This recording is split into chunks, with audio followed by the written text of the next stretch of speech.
Hey guys, welcome back to the channel. Today we're diving into a shocking and controversial case that's been making headlines around the world. It's the story of Erin Patterson, who has been dubbed the mushroom killer in Australia.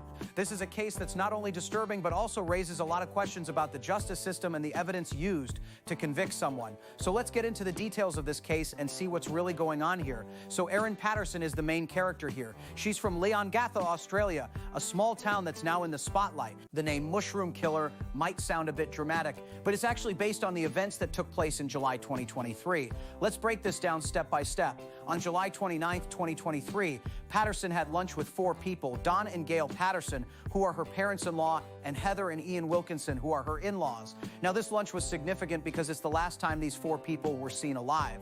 Just after the lunch, around 2:45 p.m., these four guests left her home together.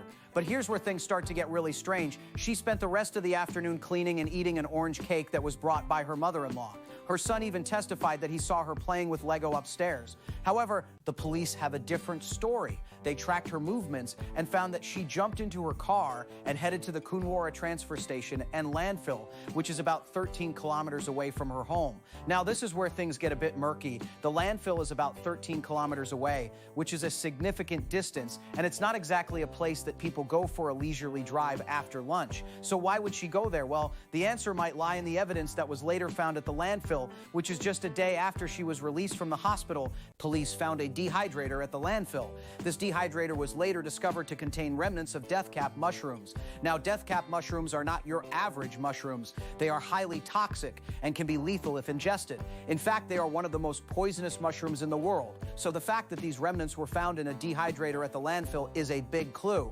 But here's the thing. The prosecution argued that Patterson's visit to the landfill within an hour of the lunch, along with the secrecy of her actions, suggested that she was disposing of items related to the fatal meal. But the trial judge had a different take on this. The judge ruled that the evidence was speculative and inadmissible because the nature of the items was unknown. So even though the dehydrator was found at the landfill, the court couldn't prove definitively that it was connected to the murder. The jury still found Patterson guilty of murdering Don, Gail, and Heather and attempting to murder Ian Wilkinson.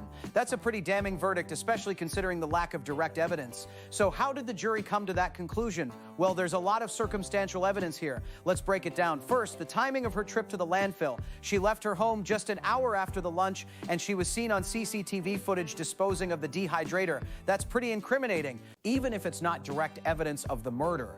Then there's the fact that the dehydrator contained remnants of death cap mushrooms. Now, death cap mushrooms are known for their toxicity, so if Patterson had cooked them and served them to the four guests, that would explain why they all fell ill and died. But again, the problem is that the court couldn't prove that the mushrooms were the cause of death, only that they were present in the dehydrator. How did the prosecution make the connection between the mushrooms and the deaths? Well, the prosecution argued that the mushrooms were a key factor in the deaths of the four people. They pointed out that death cap mushrooms are highly toxic and can cause liver failure and death if ingested. However, the defense argued that the mushrooms were not the cause of death and that there was no direct evidence linking Patterson to the deaths. They also pointed out that the dehydrator was found at the landfill, which is a public place, and that there was no way to prove that Patterson had used the mushrooms in the meal.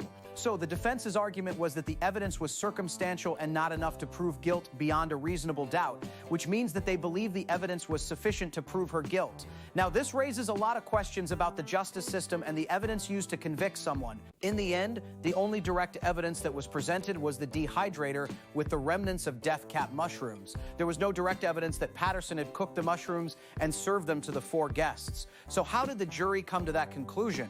Well, it's possible that they inferred that the mushrooms were the cause of the deaths based on the fact that they were present in the dehydrator and that Patterson had visited the landfill shortly after the lunch. The prosecution might have argued that this was because she was trying to cover up her crime. But again, the defense would argue that this was unrelated. So the fact that she was in the hospital might have been a coincidence, or it might have been a way to distract from the real crime. But again, there's no direct evidence to support either theory. In conclusion, the case of Erin Patterson is a complex one that raises a lot of questions about the justice system and the evidence used to convict someone. The prosecution had a lot of circumstantial evidence, but the defense argued that it wasn't enough to prove guilt beyond a reasonable doubt. However, the jury found Patterson Patterson guilty of all charges, which means that they believe the evidence was sufficient to prove her guilt. Now, she will return to court for a pre-sentence hearing later this month, and the public will be watching to see what happens next. This is a case that's not only disturbing, but also a reminder of the importance of the justice system and the need for solid evidence in criminal cases. So what do you think? Should Patterson have been convicted based on circumstantial evidence, or was there enough evidence to prove her guilt beyond a reasonable doubt? Let me know your thoughts in the comments below. Don't forget to like, subscribe, and hit that notification bell so you don't miss out on any of our future videos. Thanks for watching, and we'll see you in the next one.